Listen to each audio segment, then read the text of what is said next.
Muy bien, vamos a ver la clase de este día, que es el presupuesto de ingresos y gastos no operativos. Ya en una clase anterior habíamos hablado del presupuesto de gastos de operación. Ya habíamos establecido el procedimiento para poder distribuir sobre todo aquellos gastos que son de naturaleza indirecta entre los departamentos de administración y departamento de ventas. Veamos acá. Es importante aclarar que en este presupuesto se incluyen dos tipos de resultados, los cuales se consideran como no operativos. Por un lado tenemos los resultados financieros y por el otro tenemos los llamados resultados extraordinarios. Los resultados financieros incluyen, por un lado, los ingresos financieros provenientes de las inversiones temporales o permanentes. Recordemos que dentro de los activos nosotros encontramos ciertas inversiones financieras, las inversiones temporales que las encontramos en el activo corriente como parte del efectivo equivalentes y que recordemos que las inversiones temporales su propósito es eh, mantenerlas durante cierto corto plazo para luego poder venderlas y sacar de alguna manera un resultado. Mientras que las inversiones permanentes son activos no corrientes que su propósito es más de mantenerlas en el tiempo porque podrían representar una opción a futuro para poder recuperar esa plata o por otro lado podrían ser acciones que hemos comprado de alguna empresa y que en la cual nosotros queremos mantener cierto tipo de presencia o de control. Puede darse las dos situaciones. Ahora, ¿de dónde provienen estos ingresos financieros de estas inversiones? Se pueden dar de dos maneras. Por un lado, el rendimiento, que son los intereses que están generando estas inversiones. Periódicamente nos van a estar reportando intereses dependiendo de cuál sea el tipo de inversión que hayamos hecho. Pueden ser de forma mensual, trimestral, semestral, anual, o en algún caso podría ser de que los intereses nos lleguen hasta después de cierto eh, plazo largo, como pueden ser 3 años, 5 años, ¿no? Entonces, esa es una manera por medio de la cual eh, los ingresos financieros pueden llegar a nosotros a través de las inversiones. Pero otra forma es a través de la disposición. Esto quiere decir que cuando nosotros vendamos, eso quiere decir, la disposición es cuando esa inversión sea vendida, sea colocada en el mercado y que nosotros, en todo caso, logremos venderla por encima de su valor nominal. Porque si nosotros las vendemos por debajo del valor nominal, pues obviamente no nos está generando un ingreso, sino que nos estaría generando un gasto. También forman parte de los ingresos financieros los intereses generados por los arrendamientos financieros. Es importante, voy a tomarme el tiempo para explicar esto. Dentro de lo que son los arrendamientos existen básicamente dos tipos de arrendamientos. Esto de acuerdo a la normativa contable internacional. Tenemos por un lado los arrendamientos operativos y los arrendamientos financieros. Básicamente la diferencia entre ellos, aunque no es así de simple, hay una serie de matices que hay que considerar a la hora de compararlos, pero básicamente para que usted se forme una idea clara y así sencilla, los arrendamientos financieros se llaman así porque pueden constituir obligaciones que generan intereses. Es decir, el concepto de interés está presente en los arrendamientos financieros. Porque normalmente estos arrendamientos al final de su plazo conllevan a que el bien es comprado por el arrendatario, es decir, el arrendatario se hace cargo del bien a través de la compra, ya sea porque esté establecido en el contrato, que puede ser con promesa de venta, ¿verdad? O con opción de compra. Los invito a que ustedes puedan investigar esas dos opciones que existen legalmente, el arrendamiento con promesa de venta y el arrendamiento con opción de compra. En ambos casos, como al final del periodo, el arrendatario se va a hacer cargo del bien, ya sea comprándolo, teniendo la opción de comprarlo o que nosotros se lo vendamos, que prácticamente viene siendo lo mismo, pues hay una cuota de intereses que se va cobrando periódicamente. Es decir, que es como que si el bien estuviera siendo vendido a plazo, algo así. Aunque no es exactamente una venta a plazo, pero funciona parecido. Mientras que el arrendamiento operativo es el arrendamiento tradicional, aquel en el cual dice la normativa, las ventajas y desventajas inherentes al bien no son transferidos al arrendatario, pero básicamente es ese arrendamiento que muchos tenemos. Por ejemplo, personalmente podemos estar arrendando una casa, nosotros pagamos todos los meses, pero esa casa nunca va a ser nuestra. Es decir, no hay un arreglo financiero en el cual nosotros al final del plazo podamos quedarnos con el bien, ya sea con una opción de compra o por medio de una promesa de venta. Entonces, eso se le llama arrendamiento operativo. Ahora, en la parte financiera solamente vamos a incluir los arrendamientos financieros porque los arrendamientos operativos estarían en la otra parte, ¿no? En la parte extraordinaria. Por otro lado, se incluyen los intereses que la entidad debe asumir como consecuencia de la utilización de recursos financieros provenientes de terceros, ya sea en forma de pasivos o capital en acciones preferidas. Ahora, las cuales, si bien es cierto, se catalogan como patrimonio, técnicamente constituyen un financiamiento a largo plazo. Esto es otra cuestión que tenemos que aclarar.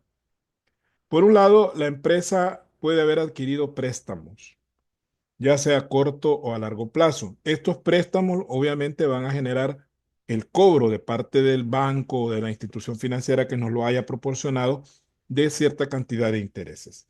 Esos son parte de los gastos financieros que normalmente vamos a pagar. Lo mismo si nosotros pues tenemos crédito con los proveedores y los proveedores nos cargan cierta cuota de interés, aunque normalmente con los proveedores los intereses tienden a ser un poco más suavecitos, ¿verdad? Si lo podemos ver de esa manera, pero igual siempre tenemos que pagar. O hay proveedores que nos dan fiado sin cobrarnos intereses, ¿verdad? Eso ya es parte de los arreglos contractuales que nosotros tengamos con cada uno de ellos. Ahora, con respecto a las acciones preferidas, cuando tenemos una sociedad anónima, de acuerdo al Código de Comercio, nosotros tenemos dos tipos de capital, ¿verdad? Capital social común y capital social preferido. ¿Cuál es la diferencia? Bueno, de acuerdo a la ley, el capital social común está formado por acciones comunes. Y como su nombre lo indica, son acciones comunes y corrientes que no tienen ningún beneficio especial, pero que tampoco tienen ningún tipo de restricción o limitante especial. Es decir, son acciones que tienen la mayoría de accionistas, valga la redundancia, y que les permiten participar normalmente en todas las juntas, ya sean ordinarias o extraordinarias, y que al final pues van a tener como compensación el reparto de utilidades que en un momento dado se haga. Mientras que las acciones preferidas tienen una diferencia. Las acciones preferidas, como su nombre lo dice, tienen dos características, una a favor y una en contra, porque legalmente siempre se hace esa diferencia, es decir, esa compensación. Cuando a alguien se le pone un beneficio adicional a los demás, a la par se le tiene que poner una restricción que los demás no tienen, para que esa compensación tenga sentido, tenga lógica, tenga justicia. En el caso de las acciones preferidas, eh, estas acciones tienen una característica. Primero, que tienen un dividendo asegurado.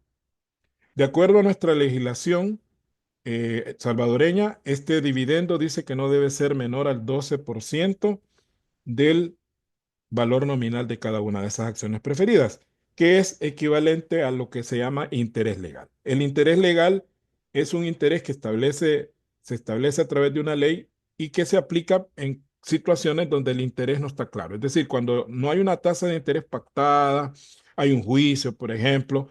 ¿Cuál es la tasa de interés que le tiene que pagar esta persona por tantos años que le debe o que no le ha compensado alguna situación?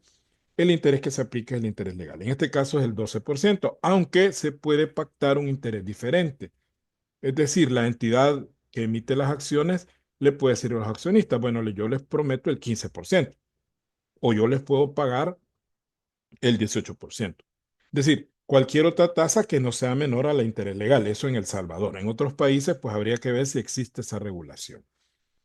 Y a la par de eso, los accionistas preferidos no pueden votar, no tienen derecho a voto en las juntas ordinarias, sino que solamente pueden votar en las extraordinarias. Quiere decir que en las juntas que se dan anualmente, que la misma ley dice que son dentro de los primeros 5 meses del año siguiente al que se está cerrando, estos accionistas no pueden votar. Solo pueden votar en las juntas extraordinarias. Eso es una limitación para compensar ese dividendo que hay que aclarar, que ese dividendo digamos que ponemos de acuerdo que el 15% significa que a la hora de que se den las utilidades, primero hay que cubrir ese 15%.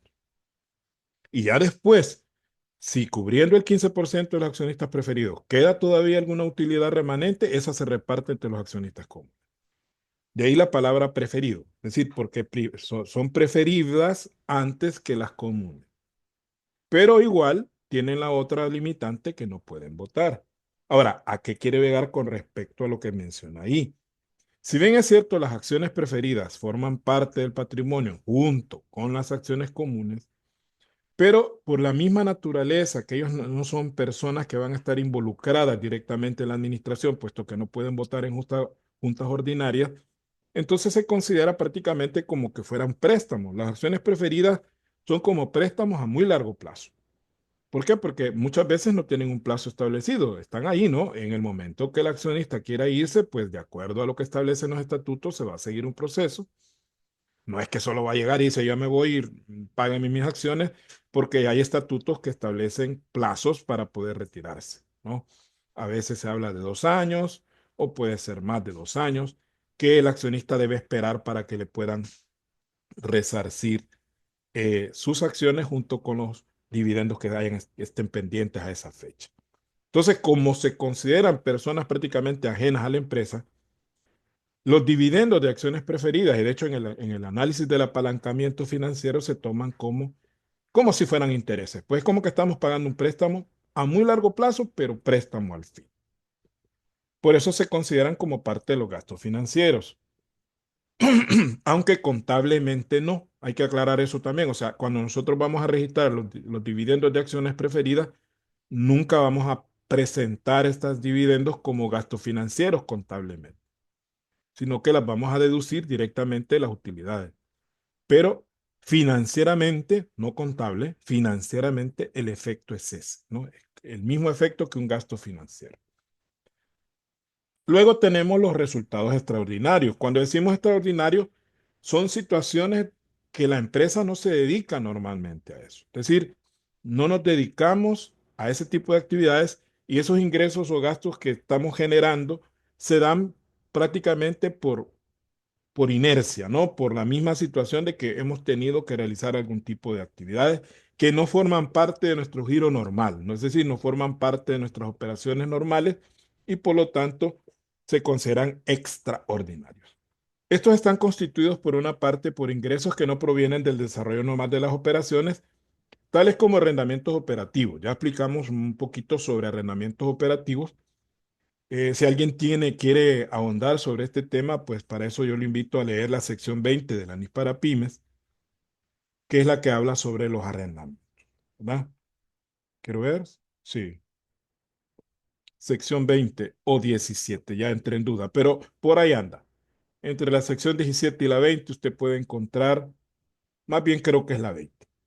Entonces, ganancias por venta de activos fijos o intangibles, es decir, si nosotros vendemos, tenemos un edificio, tenemos un terreno, tenemos un vehículo y lo vendemos por encima de su valor contable, pues obviamente eso nos va a generar una diferencia positiva a nuestro favor.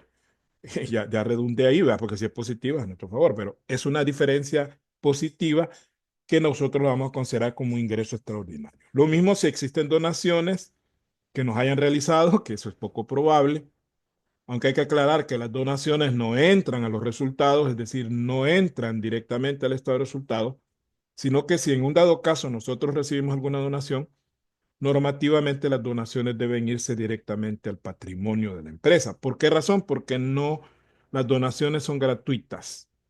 Es decir, por eso son donaciones, porque nosotros recibimos la plata o lo que sea que nos entreguen, porque puede ser otra cosa, no necesariamente dinero, pero a cambio nosotros no estamos entregando nada, es decir, solo las gracias. Entonces, o la fotografía. Entonces, en ese caso, al no tener ningún esfuerzo operativo por parte de la empresa para conseguir esa donación, al menos en teoría, no puede pasar por los resultados, ¿verdad? Pero eso es desde el punto de vista contable. Financieramente, sí, las donaciones se consideran como parte de los ingresos extraordinarios. Ventas de desperdicio, que esto ya es como lo marginal, lo extra, extra, extra, ¿no? A veces nosotros vendemos algún tipo de subproductos, le llaman en algunos procesos, bueno, así se llaman. Por ejemplo, cuando nosotros estamos produciendo, vale, por ejemplo, desperdicio pueden ser, por ejemplo, cajas de cartón vacías, que eso no es un subproducto, pero es un ejemplo de venta de desperdicios, ¿verdad? Que estamos nosotros vendiendo algo que utilizamos, pero que la caja no nos sirve a nosotros, un desperdicio para nosotros, pero para otra persona probablemente no lo sea. En el caso de los subproductos, por ejemplo, se me ocurre a mí ahorita lo que es la semilla de marañón. Nosotros sabemos que el fruto del marañón o anacardo, como le llaman en algunas regiones, en Colombia, por ejemplo, le llaman anacardos, o cachús, como le llaman en inglés. La semilla de marañón es muy apreciada para ser vendida como fruto seco, pero obviamente el árbol produce semilla y fruta, ¿no? La fruta se considera un producto secundario en este caso porque es mucho más valiosa la pepa, o sea, la semilla, que el fruto en ese sentido, ¿no? No es que el fruto sea despreciable, sino que comparativamente, pues la semilla es lo que se busca, ¿no? Lo que se va a tostar, se va a pelar luego y se va a vender a un precio bastante caro porque la semilla de marañón usted la compra así en cualquier parte, $1 de semilla, bueno, ni dólares venden porque es muy poquito. Pero la fruta se considera un subproducto, no un desperdicio, un subproducto del proceso y que la podemos vender para, qué sé yo, para que la vendan congelado, para que hagan algún sorbete o algún refresco, ¿no? Ahora bien, por otro lado están los gastos no operacionales, tales como pérdidas en ventas de activos fijos o intangibles, así como le podemos ganar, les podemos perder, o algún tipo de donativo que nosotros hagamos a la Teletón, alguna fundación, se considera un gasto no operativo. Es importante acotar que este presupuesto debe formularse sobre una base de efectivo, es decir, los ingresos y gastos deben proyectarse en los periodos en que se espera sean percibidos o pagados. Eso es bien importante que nosotros tengamos claro esta situación. Hay dos sistemas para nosotros reconocer gastos o reconocer ingresos. Y esto es vital, sobre todo ustedes que son en su mayoría estudiantes de contaduría pública, no podemos darnos el lujo de no entender cuáles son esos dos sistemas. El sistema o base de efectivo es aquel en el cual los ingresos se consideran ingresos hasta que son plata en mano, hasta que recibimos la plata, o lo que sea que vayamos a recibir, y los gastos son gastos hasta que se pagan, hasta que salió el dinero de la empresa. Es decir, que en el sistema de efectivo no podemos provisionar ingresos ni provisionar gastos. No existen las cuentas por cobrar ni existen las cuentas por pagar. Todo es a base de efectivo. Y nosotros como personas naturales, en cuanto a impuestos sobre la renta, por ejemplo, la ley dice que nosotros debemos aplicar un sistema de efectivo. Si a mí yo hice un trabajo y bueno, que me pasó hace unos 15, 20 años, de que trabajé para un cliente durante 6 meses y me quedó debiendo $200 por mes, o sea, $200 mensuales, me quedó debiendo $1,200. Hasta la fecha yo no los he percibido, ni sé si todavía existe el negocio al cual yo le llevaba la contabilidad. Y entonces ese dinero no existe. Sobre la base de efectivo no existe porque aunque me lo debe y me lo va a seguir debiendo toda la vida, pero como no me lo ha pagado, para mí ese ingreso no existe. Lo mismo si usted debe el recibo de la luz, el del agua, eso no es gasto porque no lo ha pagado. Mientras usted no lo pague, no se considera gasto. Ahora, en contraposición al sistema de efectivo, tenemos el sistema de acumulación, donde sí se permiten cuentas por cobrar y se permiten cuentas por pagar. ¿Y qué dice el sistema de efectivo? Dice que perdón, el sistema de acumulación dice de que un ingreso se debe reconocer cuando se ha devengado, aunque no se haya percibido, y un gasto se debe reconocer cuando se haya incurrido en él, aunque no se haya pagado. Y de ahí vienen las famosas provisiones que utilizan la mayoría de empresas, ¿no? Todas las sociedades en general, de acuerdo a la ley de impuestos sobre la renta, deben aplicar un sistema de acumulación, lo cual significa que el ingreso se debe reconocer aunque no se haya cobrado y el gasto se debe reconocer aunque no se haya pagado. De ahí vienen las famosas provisiones. Si usted ya devengó un ingreso, entonces usted va a cargar una cuenta por cobrar y va a abonar ingreso. Y es porque eso ya es un ingreso para usted aunque no lo haya cobrado. Mire, y si al final no lo logra cobrar, bueno, al final usted va a reconocer un gasto como una cuenta incobrable, pero eso ya es otra pista. Lo mismo los gastos, ¿no?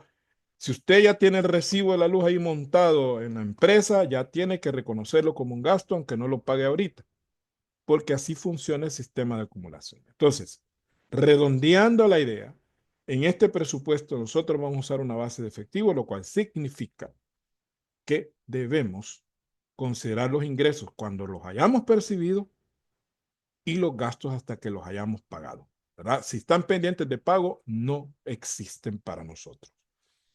Muy bien, vamos a quedarnos por ahí con esta pequeña introducción al tema. Van a ser varios videos porque quiero hacerlo así para que no tengamos que estar viendo la totalidad del video y estar retrocediendo, sino que lo vamos a ver por paquetes, ¿verdad? Primero esta introducción, luego vamos a ir viendo otras partes hasta que lleguemos a armar el presupuesto. Así que muchas gracias. Esto corresponde a la clase de reposición, más bien, clase virtual del día miércoles 7 de mayo de 2025. Muchas gracias por su atención.